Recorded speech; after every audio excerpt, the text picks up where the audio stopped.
views expressed are not endorsed by the United States Department of Defense or its components.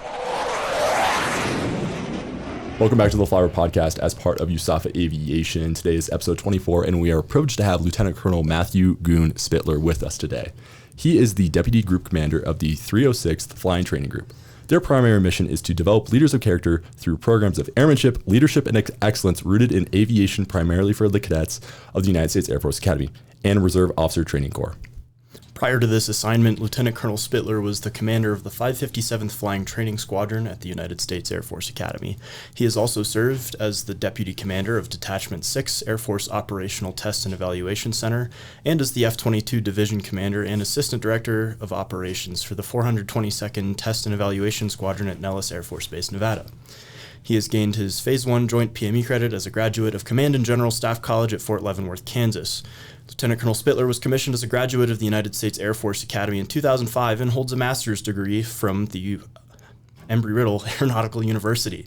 He graduated from Joint Specialized Undergraduate Pilot Training in 2007.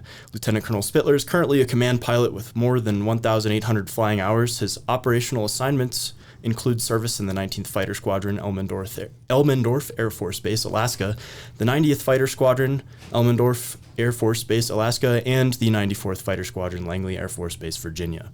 Sir, welcome to the show. Sir. Cool. Glad to be here, guys. So one of the things that stuck out to me and what I really want to delve deep into on this episode is your transition from the F-15C to the F-22. So what was that transition like? It was actually really awesome. Learning how to fly the Eagle was a challenging experience for sure. But at the point where I finally got to actually jump into the F-22, that transition was actually pretty simple. Obviously, learning a completely new aircraft again is taxing, there's downsides to it, but at the same time, the upside of especially going to the F-22 was huge because it is a much, I wouldn't say much more capable aircraft, but there are things about it that I loved a lot more than I liked about the F-15C, particularly the maneuverability, the capabilities overall were outstanding. So I don't know what. Yeah, and so when you talk about that transition, like how did you transition? Was it a choice? Did you apply for it? Was it a forced transition? And what did that all look like? So it wasn't forced. I was happy to go, but it turned out that I flew the Eagle for about 1.5 years, 2 years in the 19th Fighter Squadron, and that squadron was actually slated to close. And so they were actually kind of pushing people out into different directions. A lot of my friends actually, got to go over to the 90th Fighter Squadron with me to go fly the F-22. I was actually in Kadena helping out, sitting in my hotel room. I got the call from my commander.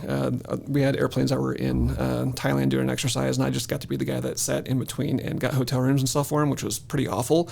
But he gave me that phone call and asked me if I wanted to go to the Raptor, and that was a huge boost. So really, it was more of a timing situation, not necessarily because I was like the best pilot in the world. So coincidence there. As far as, is there anything else to that? I guess not. And so when we talk about like the F-15C basically being transitioned to the F-15C community going to the F-22, how long did that process take? And where were you at when that all happened? And how did they basically stand up the F-22? So I actually missed all of the stand-up. So I was a cadet during that time. one of the first flyovers, I think it was, 2003, 2004, something like that.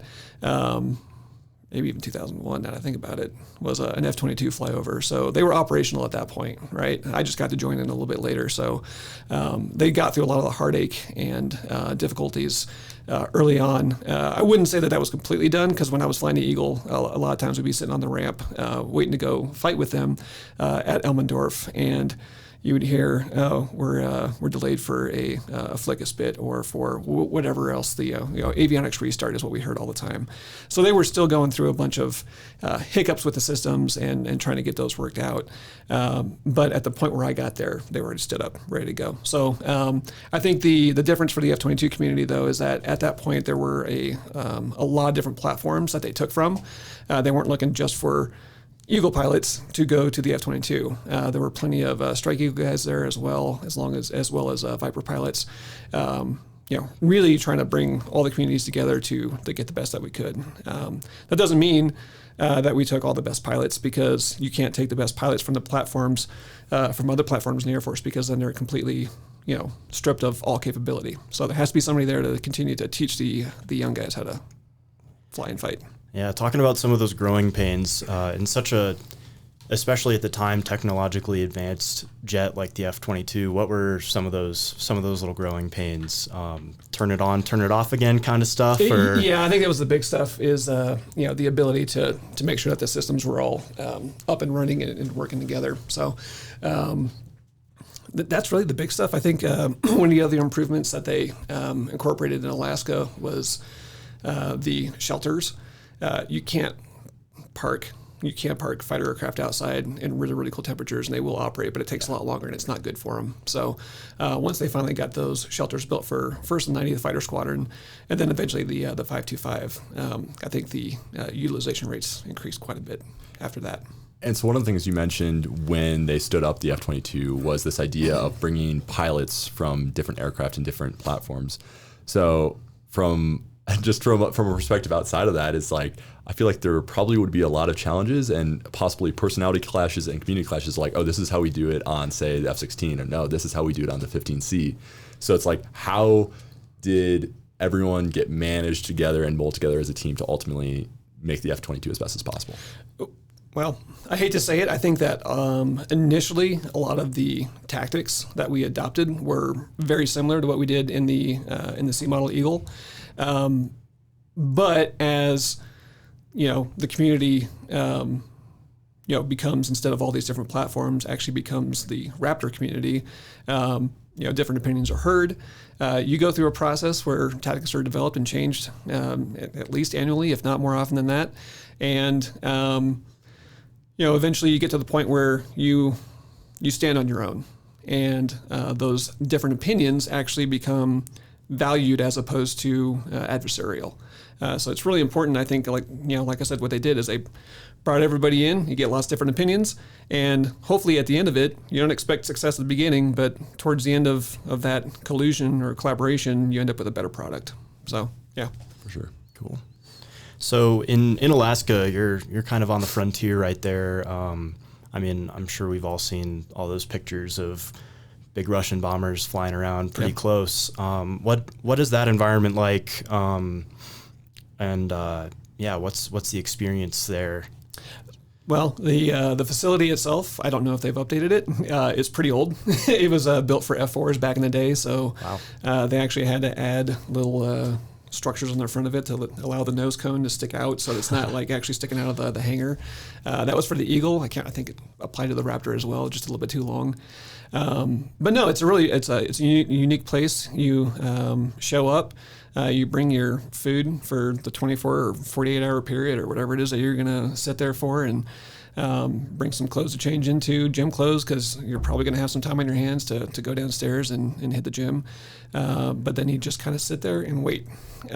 Take that time to study if you can, or a lot of guys work on their masters, or knock out the queep for the day, because they do have computers out there available. But then all of a sudden you might get surprised, and usually when the klaxon goes off, people run to the jet, jump in, and get airborne. I do know on one occasion, it was 8 o'clock at night.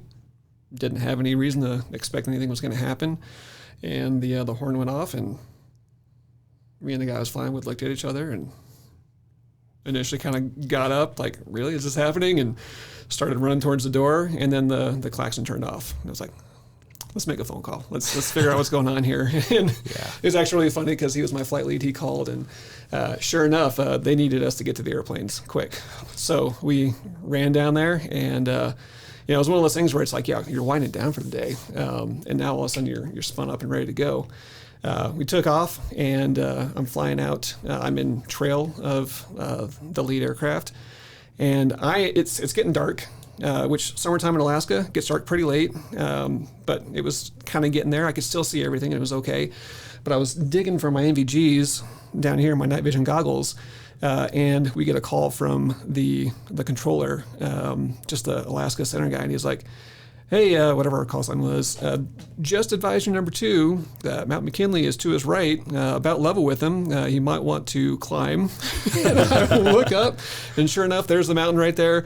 It wasn't as close as he made it out to be, but it was more comfortable being a little bit higher. But at that point, that was kind of a recage for me. It's like, all right, just concentrate on flying. We can worry about this stupid NVG thing later. I don't need them right now. So that was way more than what you asked for, but yeah. That was great. That's awesome. So we love stories here on the podcast. Yeah. So when we talk about like that you were alerted, I'm not sure if that's the right term. Yeah. But is that pretty standard to have some sort of standby crew ready to launch at most bases, or is that just unique to you being in Alaska so close to that potential intercept? Yeah. So not every base has that. And I won't get into the specifics of like, primary crews versus standby crews and stuff like that. But yeah, in Alaska, at least when I was there, it's manned 24/7. So you were always ready to launch at any time. It could happen, with plenty of notice. It might happen with no notice, like I just talked about. It could happen at 3 o'clock in the morning. I know guys that got woken up by the klaxon and, were trying to put their clothes on and fell through the door and, had bumps and bruises that they regretted. So yeah, it's for Alaska specifically, based on where it is, there is always that coverage. Now, yeah, I won't go into details on other bases because that might get a little sensitive. Yeah. So what are some challenges that you started to face when you transitioned to F-22 flying a 5th generation platform compared to when you're flying the F-15C, a 4th gen platform? It's kind of a hard one to answer. They both have their challenges. I'll tell you something I really liked about the F-22 that I did not like about the F-15. So the Eagle center stick, which was great, right? But when you went to pull for your brake turns or whatever it was, there was a pull, a stop, and then you actually had to kind of continue to pull and bend the stick to actually achieve that max G. And simultaneously, you're listening to the tone. There's like a beeping that is telling you what percentage or how close you are to max G. And you wanted to get to that double rate beeper. I was really bad at it, okay? And I never really got to the point where I was comfortable doing it because it seemed like right at the point where you hit that double rate beeper is when you get the over G. And you're like, sweet. All right, knock it off. We have to check it out. The F-22 was awesome because it's that flick is controlled, so electronically controlled flight control system. And I remember the very first brake turn, pulling straight to the hard stop, seeing my flight lead go underneath the funnel. I didn't get a good radar lock on them necessarily, but I matched the wings up with the interior of the funnel, pulled the trigger, got a kill, and I was so super happy. And I noticed there was a complete absence of sound. The A-tags I was wearing was a lot better than the G suits that we were wearing in the Eagle. So all of that stuff was actually really, really cool. That was a challenge in the Eagle was the Gs and max performing the aircraft. So you mentioned A-tags, is that what you said? Or yeah. Or what are those? So A-tags, I don't know what it stands. I forget what it stands for, but it is with the G suit, there were gaps. I think it was in the butt and the knees maybe, but in the A-tags, it's basically a full pair of pants. And so it gives you about a G.5 extra for your G strain. G.5 extra compared to a regular G suit? Yeah. And what does a G suit normally give you? That's up to the individual. Okay. Yeah, that really depends. A guy like me went to the centrifuge and I G-locked hard. And it was not fun. I had to go back the next day and they spun me for like 30 seconds at 8.5 Gs about 5 or 6 times. Ooh. And every time they're like, sir, do you have any light loss? I'm like, yes. All right, do it again. It was one of the most painful days of my life. Oh, man. But by doing that over and over again, you eventually get the cardiovascular response to work through it. But like I said, getting in the Raptor, not nearly as much of a problem. Yeah. Now, you can also pull more Gs. You can get up to 9.5. It's a 9G aircraft, but there's a certain envelope where you can go a little bit higher. And it hurts, but you can do it. Okay. And eventually, like I said, your body gets used to that kind of stuff. Yeah. And so you talk a lot about what you love about the Raptor. Yeah. Is there anything that you miss from the Eagle? Yeah. So in the Raptor, we did not have the jet hammocks. I don't know if do you guys know what that is? The helmet mounted. Yeah. So that was really nice in the Eagle. Sight. And I won't get into the specifics about why, but really just for general battlefield essay. It was really, really, really nice for that. Now, the F-22 did a great job of giving you that situational awareness as well. It's just in a different venue. And so something we talk about a lot is getting your eyes outside. And you kind of associate that with a range to where you think the threat is. And the further away, the more time you can spend looking in the drool bucket, if you will, right? Because all the information that you need is right there. But even at range, it's sometimes nice to look outside. Hey, do I see contrails, or do I see like missile smoke trails, stuff like that? Yeah. So you kind of got into a position where you had to train yourself to look outside more often in the Raptor than you kind of did in the Eagle, because it was natural just to look up and look outside. And so just to clarify, that thing we're talking about that the Eagle has, it's like a little monocle, or is that like where you can look over and you can like track an object? It is so it's you got the helmet, it's got the imaging stuff on top, and then a full screen in front of you. It actually only like covers like a section of one eye, I believe, but it looks like it's the full kind of 180 view that's in your visor. And so the Raptor didn't have that compared to the Eagle. Okay. Yeah. Cool. So later in your career, you kind of transitioned a little bit to the operational test community. How did that transition happen, and what did you do there versus? I was just at Edwards the other week with the developmental test people. How does that compare to what they do? Okay. As far as the transition is concerned, honestly, that was just another assignment that I got. It turned out that Affotech needed a test director, and so they hired me for that position at Nellis. And just a word for the wise, when you guys are selecting your assignments, if you have something you want to do, put that as number one, okay? Don't play games. Just put what you want and be honest about it, okay? A lot of guys get stuck in this trap where they think, well, if I put a pilot training base first, but I really put F-22s second, they'll realize I don't want pilot training, and they'll give me the F-22 assignment. That's not the way it works, okay? Just say what you want. And that's what I did, and I got picked up for, like I said, that Affotech position.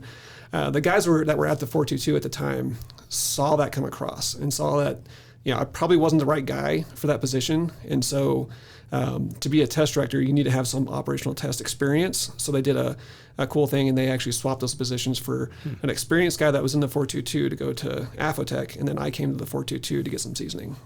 So good move on their part, and I was very thankful for that. As far as the transition is concerned, you go through a test upgrade. You basically just run through a few simple actual operational test missions, see what the process is like, and you get signed off, and it's not a huge deal. Cool. Yeah. Not a whole test pilot school. No, it's not. It's not anywhere close. Not that it's an assumption, but you kind of go in there since you have an operational background. You should understand the tactics and techniques you need to employ. So when you talk about that difference, like experimental test, or I think really more people will call it developmental test, with the test pilots out of Edwards. It really depends on what they're doing. A lot of their stuff is very scripted, depending on the mission. So flight characteristics, or just really making sure that the system that they are looking at meets the spec and compliance for what was ordered by the military. Right. Does that make sense? Does it do what we think it's supposed to do? Right. Does it work in the first place? Yeah, exactly. And we had a unique situation. So let me describe for operational tests, we're really taking that system that we believe meets spec and compliance, and now putting it in as close to an operationally representative environment as we can to see if it performs the way we want it to perform. And if it does, great. If it doesn't, either copy will field it with noted degradations, or please fix X, Y, or Z. Same thing that they're doing. So it's more of like, how are we going to actually use it, instead of, is it going to come off the jet? Is it going to work? It's instead. Right. Which, what are we going to do with this thing? Yeah. And at Nellis, in the 422 in the Raptor division, we got a good opportunity to kind of blur some of that. And so as operational test pilots, we actually got to go out with the developmental test guys and do some of that early testing. Small fleet, right? So not necessarily enough aircraft for them to do all the testing on their own, and you sometimes needed more aircraft than they had available to do the tests. So we got to fly in some of their missions, and it was good to see some of that. Cool. To understand what was going on. And so follow-up question is it normally the pipelines say the manufacturer gives the plane to the developmental test people, they go ahead and test it in those given situations and then give it to the operational test squadrons, or what does that flow look like? Yeah, generally that would be the way it would work. There's a lot. It's obviously more complicated than that, but yeah, typically it's created by the manufacturer, handed over to developmental test. Developmental test vets it, calls it good or not good, and then it's passed to operational test. Awesome. So cool. Basically repeating what you just asked. Yeah. So kind of transitioning, I want to talk a little bit about AI. So the F-22, like it is a dog fighter, air superiority fighter. So recently it came out, I think in a news article, that there was an AI who beat an F-16 human pilot in a dogfight 5-0.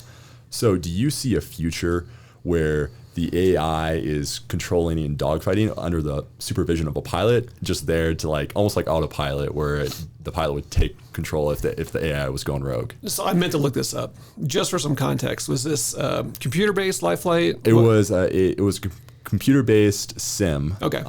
And the only restriction was that the AI wasn't given restrictions as to like how low they could get in that dogfight, and like the typical restrictions in which humans, when they train against each other, have. Yeah.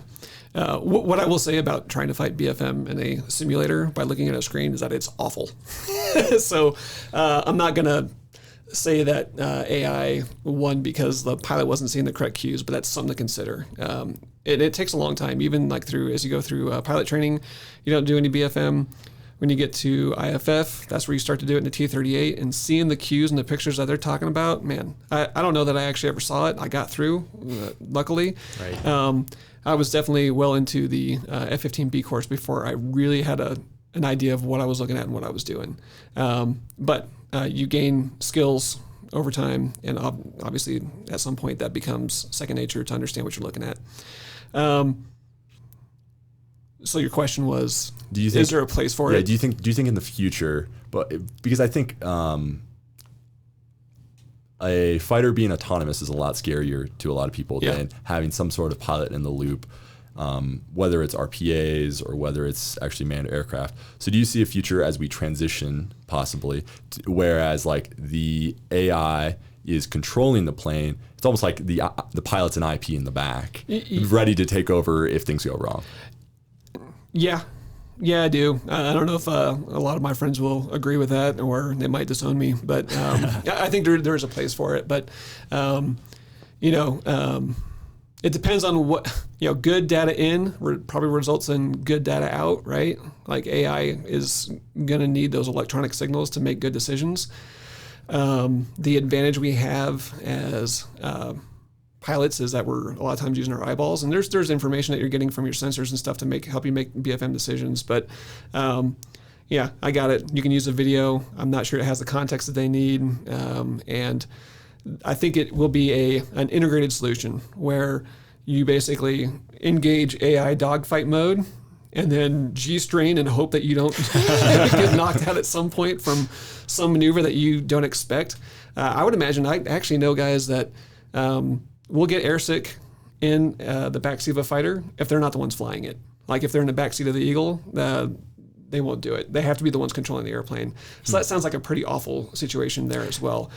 Maybe I could almost see it being like a 2-vote type of thing where you pull and you expect that, and AI says just a little more or just a little less based on the scenario. But then at that point now, you're into that third order effect of the pilot's like, no, I want all of it, right? That's you're not following my game plan, right? Yeah. And that's the problem, is that BFM is both a science and an art.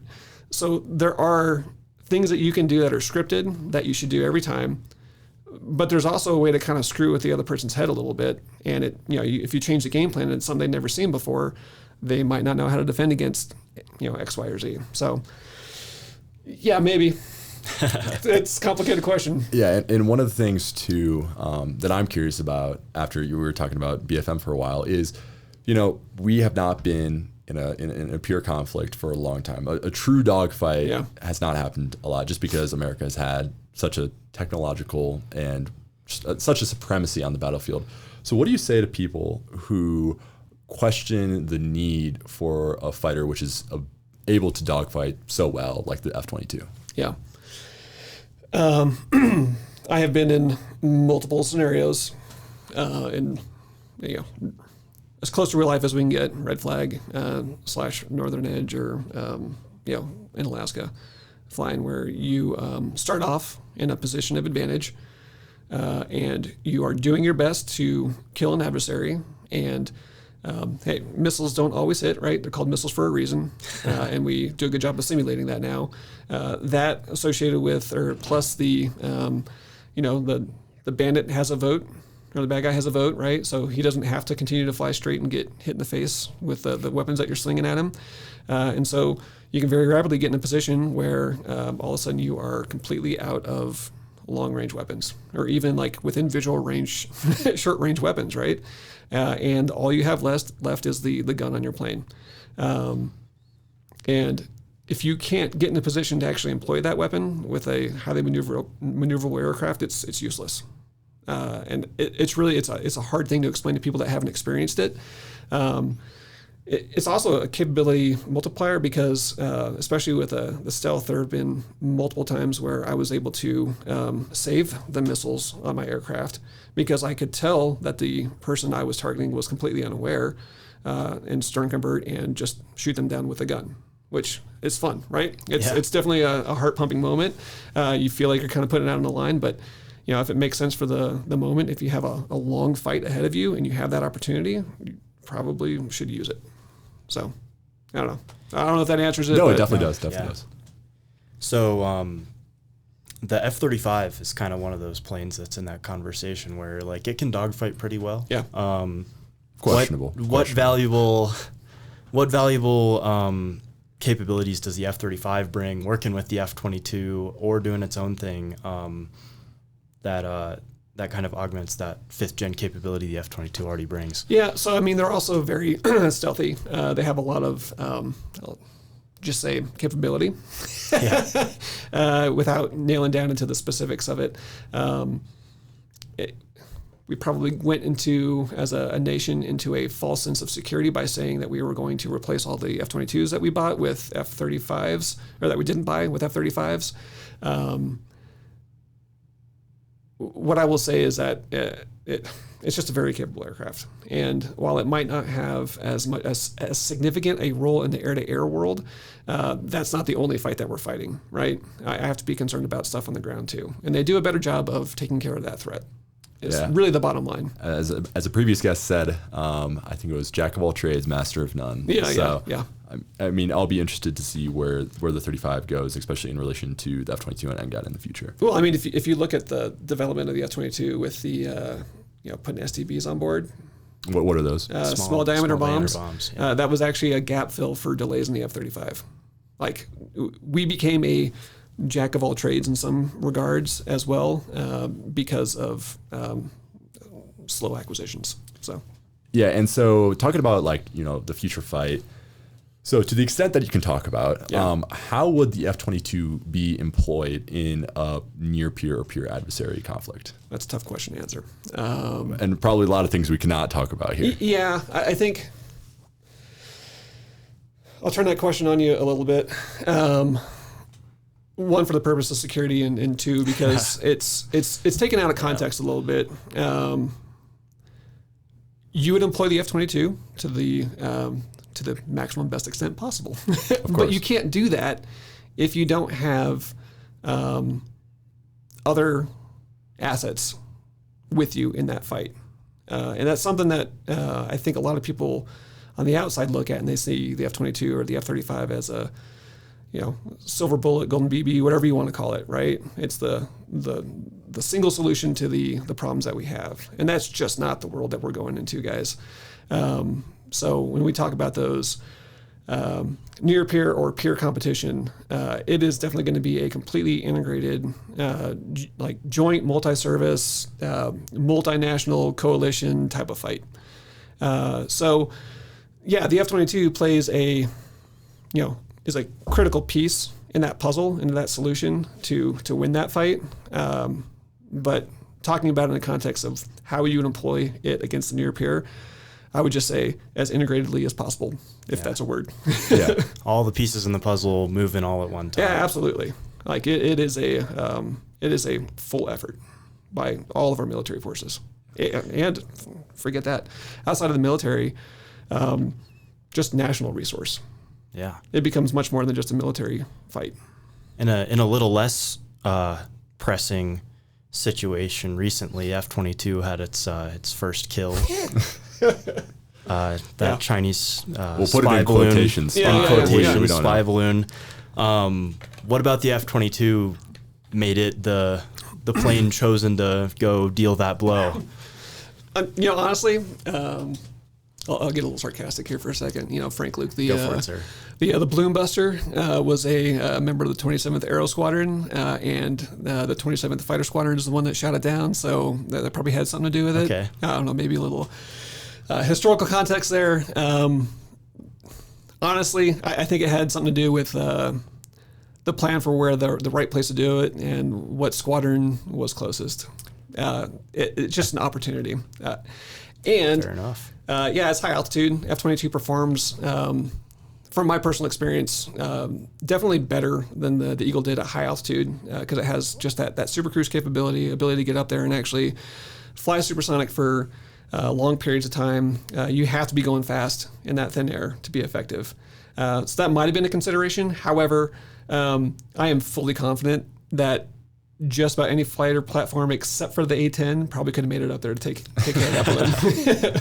Yeah, I mean, whoever pilot, I'm sure you know who it is, but whoever the pilot was, I'm sure has some street cred because he's got the only F-22 air-to-air kill, and I'm sure that there had to have been some talk behind the scenes of like certain squadron wanted. Oh, they got another one in Alaska, didn't they? I don't know. Did they get another one? I forget the news story, but what I do know is I should have worn my float around and find out pop it 2023 Friday patch today, but I missed that opportunity. That's right.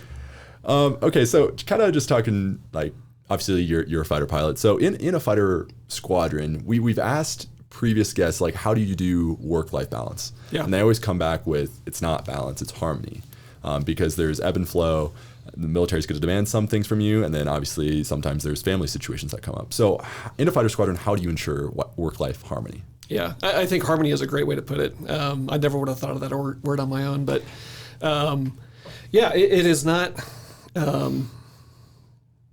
There is no actual balance, but it is up to you as the member to do your best to make the best of every situation that is available to you. And by the way, you also cannot control, in all reality, your spouse or your kids. There's going to be times that they are not going to be happy with what you have to do, right? They're not going to be happy with a deployment every. I guess at the worst time it was about every 4 to 6 months, right? And that I don't think it's as bad now. I don't know for sure, but there was always that possibility, right? But when you're at work, make sure that you are working as hard as you can and getting the job done, right? Like if you're just sitting there messing around and not getting things done, then you're wasting time that you could spend with your family.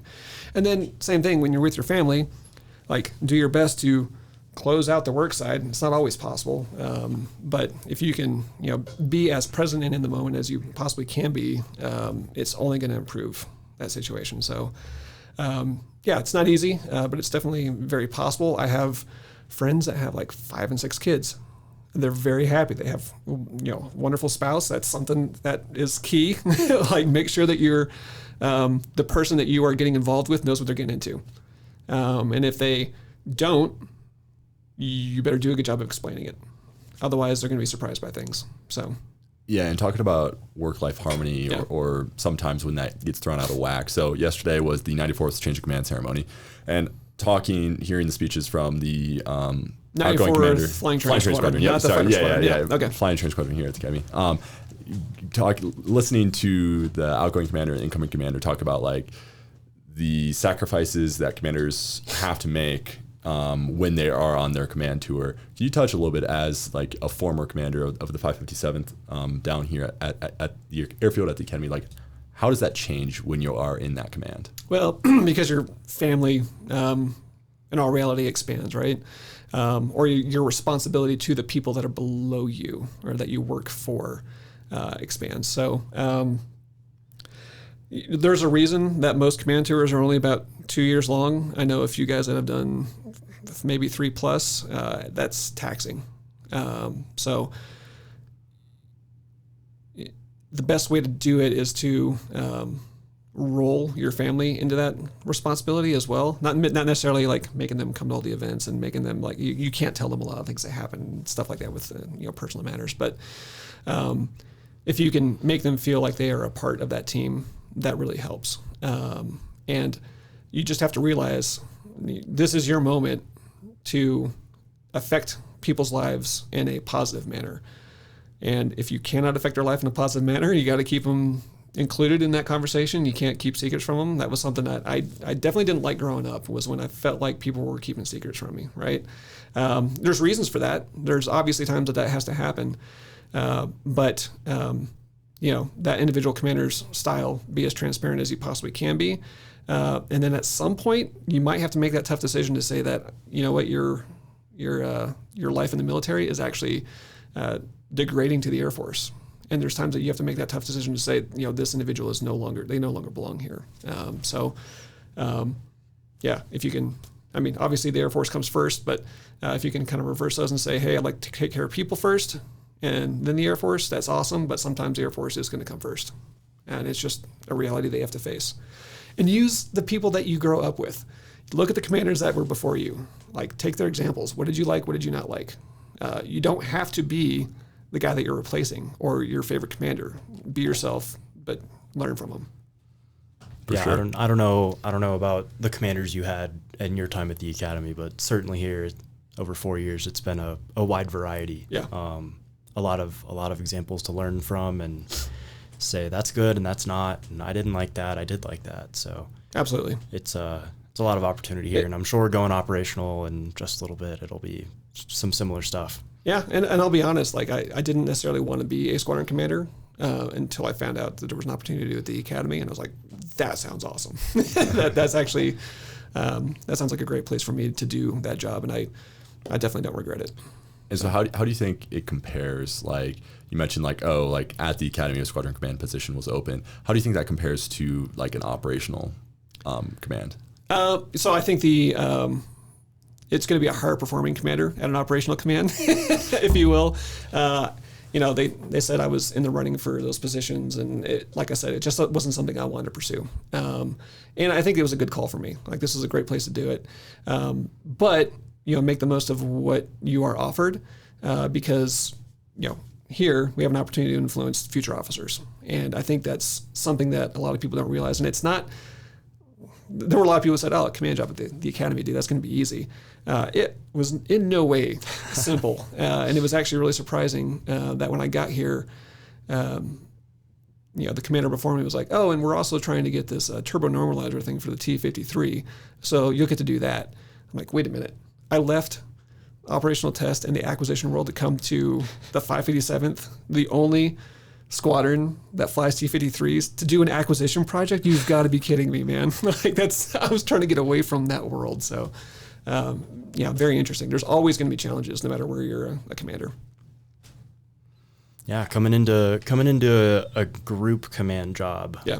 As the deputy commander at the 306 Flying Training Group. How has that been different from the 557th, and I guess just what's different there at a group level versus a squadron level, managing a few more organizations below you? Yeah. And what's so unique about like the group command at the academy? So I'll start real quick with the first part. I got some really good advice from another deputy group commander when I jumped in. He basically said, "Hey man, think about where you were as a commander and what you would have liked to have the deputy commanders do to help you." And that's been really, really good advice. I'm not sure that they would agree that I've done that as a deputy group commander, but you can ask them later if you want. It's not always the decision that you make that they like. But the challenges are actually similar outside of the personal effects. And that's where, as a commander, you are in charge of the individual people and their careers and their not necessarily their lives, but you can influence their lives. As a deputy group commander, I'm more in charge of making sure that things happen correctly. So again, back into the acquisition discussion, it's not necessarily me as that deputy, but we have the 19th Air Force deputy who is in charge of all of the, not in charge of all the projects, but is the one that goes into meetings for like the TG-17 spin testing that we're trying to do, T-53 turbo normalizer acquisition, bladder relief system stuff that has been stagnant for forever, and now they're just now asking us after like 2 or 3 years to have one of you guys tested at the 94th. It's like, dude, you couldn't have done that. You couldn't have led with that. We would have completed this a long time ago. What else? We still don't have like a dash one for the TG-17. And so you kind of end up as this weird middleman where you want to push other people to do the work and they just won't do the work. And it's so frustrating, which is, yeah, I hate to dog on the staff that we work with too much, but that seems to be one of the things that we focus on the most is that kind of stuff. And then on the side, you're working like, civilian pay, promotions, hiring. Gosh, I've got a list that's like, 20 folders deep. I'm the group historian. I get to write that history report every summer. But yeah, and I think that kind of rolled in some of the unique challenges as far as like that acquisition aspect of it. Yeah. So really, when you're talking about all those problems, it's like you're the glue. The group is the glue that glues the squadrons together and into the 19th Air Force. Yeah, and really, you're kind of hopefully that last line of defense before it gets to the group commander. And Colonel Taylor is awesome, but there have been several times that she's been surprised by something that we failed. Like we knew about it, she shouldn't have been surprised. We should have either fixed the problem or,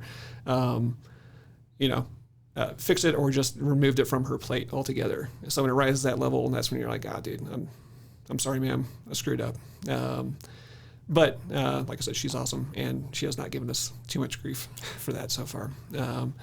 Trying to think any other ways that it's different from other groups. We don't have that operational mission, right? And so there is that aspect of it where you can look at that as being maybe a little bit easier. Like we're not going to deploy an entire squadron somewhere. Cool. But we also have the inspire, motivate, expose, really just, getting you that experience through airmanship type of mission. The hard part sometimes is actually fighting for the worth of that mission. And so proving to, again, unfortunately, 19th Air Force and AATC, sometimes that is worth the expenditure is something that we are talking about, or we have talked about a lot in the past. Why is the flying team important? Well, they actually produce a lot of guys that go to Egypt and end up as fighter pilots. Why is the 94th IP program important? Same result. Why is it important for us to jump out of airplanes at air shows all across the nation? Well, again, like they're learning air skills. It might not be the same as flying an airplane, but they're learning that confidence in an air environment.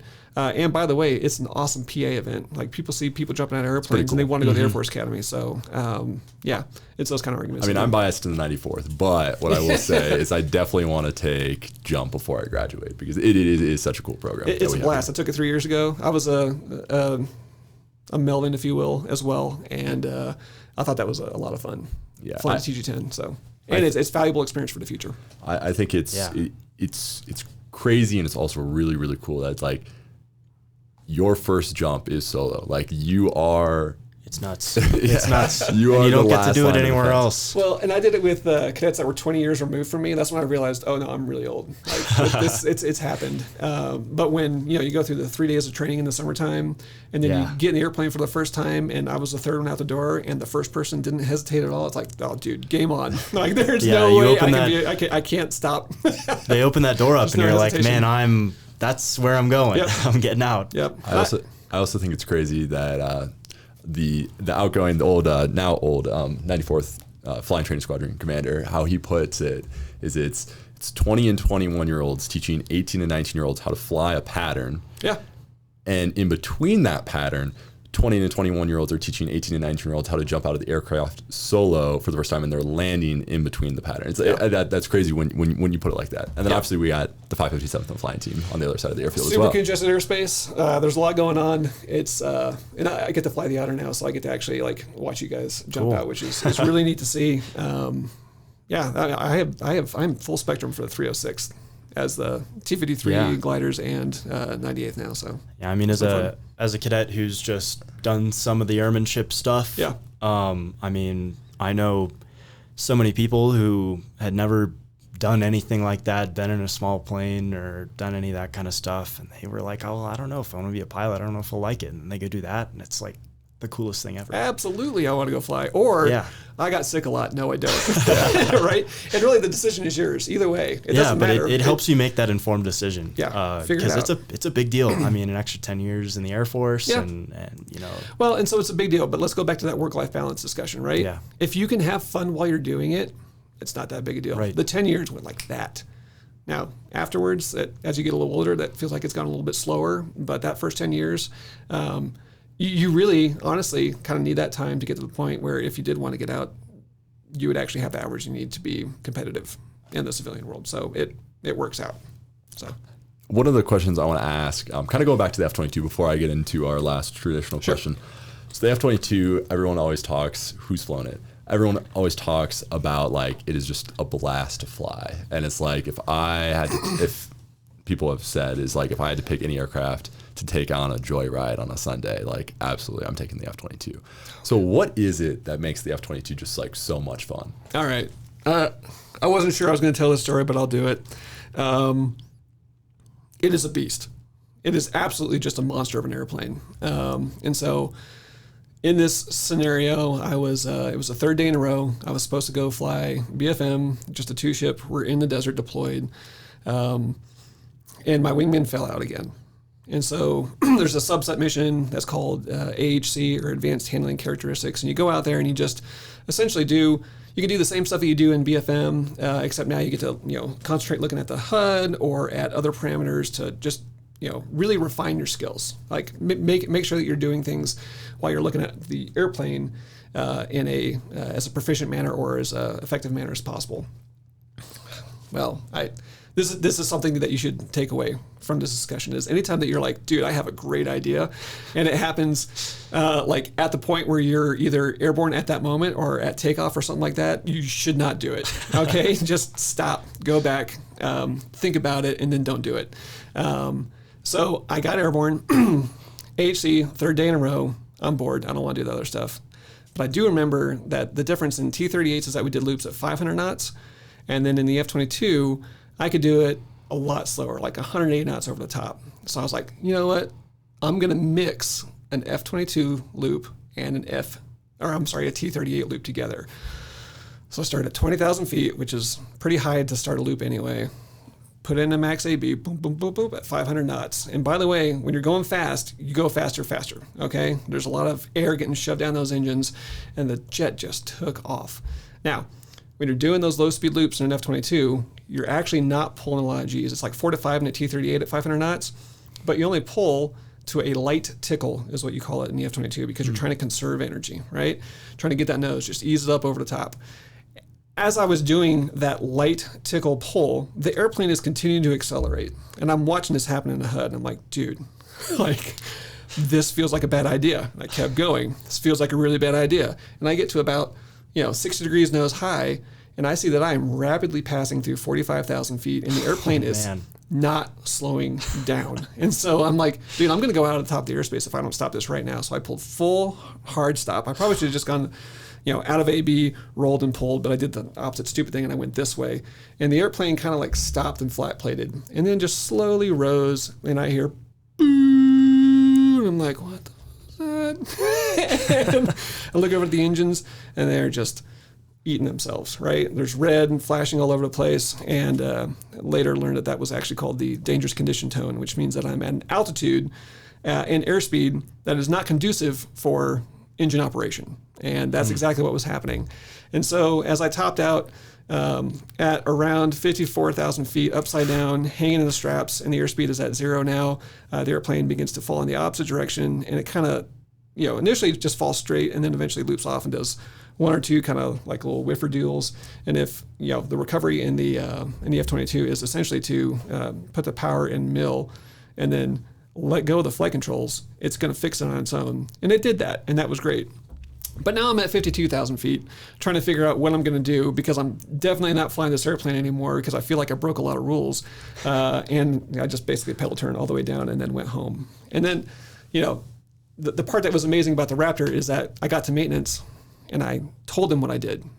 And they said, well, sir, did you break any operational limits? I said, no, I didn't. They're like, have a good day. I'm like, no, that can't be the way this works. I literally had to clean out my shorts. Went to my DO and I'm like, hey, sir, I screwed up. And I told him the story and he's like, did you break any ops limits? I said, no. And he's like, well, if that felt stupid, don't do it again, but have a good day. Like, it's crazy. So yeah, really, really fast, really high performing airplane. And that's, that kind of characterizes it. The other one is if you ever fight against a Strike Eagle, I've had Wizzos tell me that when you end up in the offensive or even starting in the defensive, they're looking back at you and the nose just does not stop turning. Because that's the cue that you usually use is like once the nose, you see platform rotation decreasing and then you see that nose stop, you can stop your brake turn and conserve some energy, right? And actually continue to rate around the turn circle. But that doesn't happen when you're fighting the F-22. The airplane just continues to turn until now you're using a gun and they're like, oh, this is impossible. What are we doing? So, yeah. That's why it's a dominant fighter. It is. Awesome. So this brings us to the last question of the podcast. What's the best aircraft in the Air Force's inventory today and why? UV-18 is the Otter. It's the one I fly right now. No, it's a joke. Definitely the F-22 for all the things that we just talked about. Now, other airplanes have their place, all right? So everyone is going to love their platform because they love the mission. They love what they do. But I do firmly believe that we should have built more F-22s because it's just awesome. Sounds pretty sweet. Sounds pretty sweet. Yeah. Well, sir, thanks so much for coming on the podcast. Thank you guys. We truly appreciate you taking time out of your day. This has been the Flyover Podcast. As always, all these episodes are on Spotify, Apple Podcasts, and we're playing with YouTube a little bit with our clips on YouTube Shorts and Instagram Reels. With that, we will catch you all in the next one.